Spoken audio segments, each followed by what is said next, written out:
How the bloody hell are we?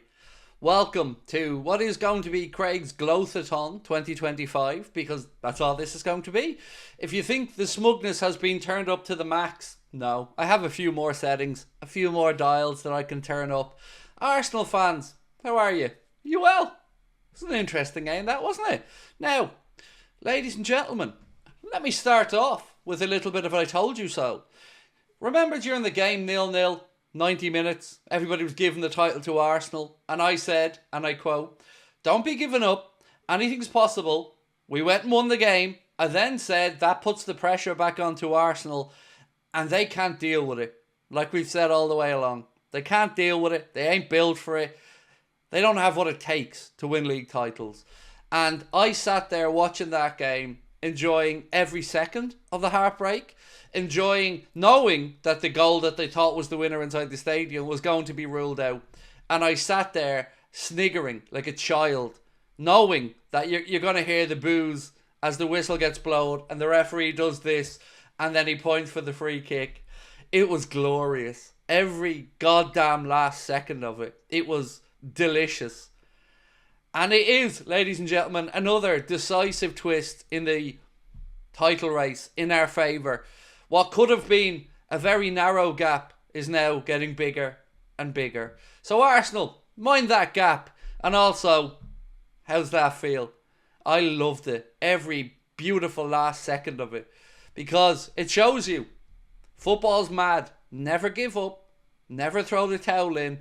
And look what happened. Arsenal went 2-0 up and I thought, fair play to them. They've gone and got their victory. But, as always, they give teams chances. Watkins gets the equaliser. It was just gorgeous. It was an absolutely delicious evening. And I hope that you're all as happy as I am right now. Because we got our Darwin moment. We got our late dramatic victory. And we got it backed up with Arsenal not doing their job. And that is why it's important to get the points on the board. That's why it's important to go out there and get the win. So Mark, first super chat of the night. Mark said, checking my notes. Yep, all I can say is all aboard. Enjoy it. Enjoy this, because it's been a tough few weeks for us. And we're going to talk tonight about Virgil's comments. It looks like Virgil wants some strengthening as well.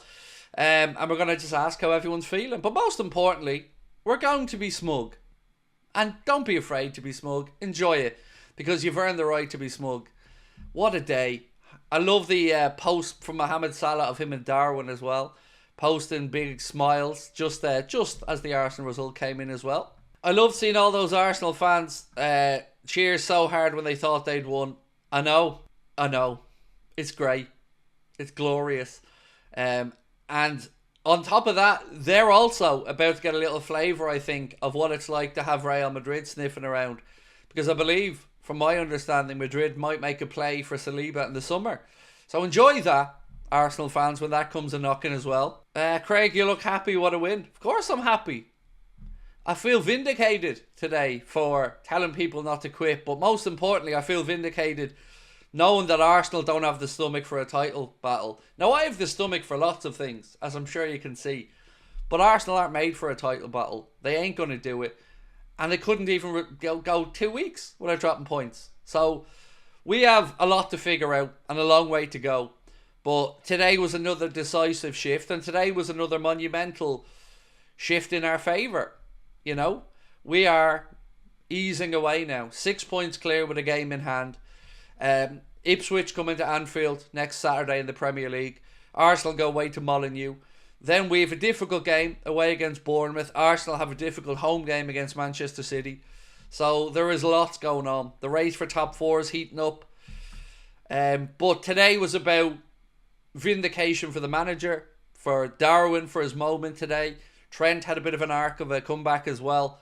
And I want to talk about those things as well, because without the Trent moment and the Darwin goals, without that playing till the end and getting that victory, I don't think Arsenal dropped those points today. You know, I'll never have any way to measure this or know this, but I truly believe that what we did beforehand impacted Arsenal. And that when they raced into their lead and they were 2 goals up, they then possibly conceded one, and then it all fell apart for them very quickly. Stephen said, I'm glad Darwin remembered to keep his shirt on when he scored his second goal. I didn't even notice, mate, to be honest with you. It was just relief when the first one went in, and then just knowing after the second one goes in, it's amazing. So the first question I'm going to ask for you guys today is, was today a big day in the title race? Because I think it was. I really, really think it was.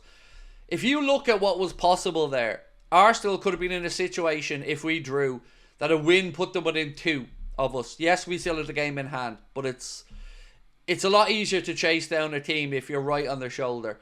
So we were minutes away from a frustrating draw that would have had a very different narrative for our week, our season.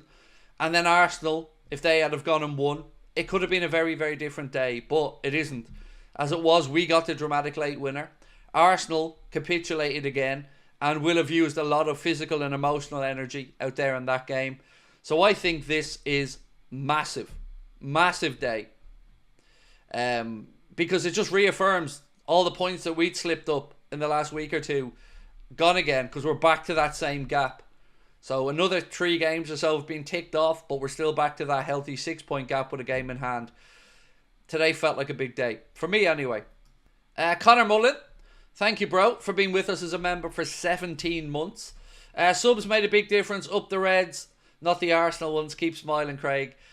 Yeah, Arne Slot made the substitutions today, and again, they worked. They made an impact. Couldn't have had much quicker impact than the ones that we had in the last game against Forest, but today he brought off the lads and they had an impact. I thought, obviously we know the impact Darwin had. That's out there for all to see. But I thought Elliott made a difference when he came on. I thought Jones certainly injected a little bit of extra impetus around the penalty area. We were moving the ball a bit quicker. I thought Dominic Szoboszlai today was incredible all over the pitch. I thought he was brilliant. Our backline, Kanade, sensational. Our captain, brilliant. It's just a good day. And yeah, sometimes we flirted with giving away some chances. But I want to read you out something that Thomas Frank had to say. Because the man's always been a class act, in my eyes, Thomas Frank. But speaking after the game, this is what he said about Liverpool. I think we just played City and Arsenal and now Liverpool in a short amount of time. For me, Liverpool are a level above the other 2 teams. They're complete. Their work ethic, the way they track back are good indicators.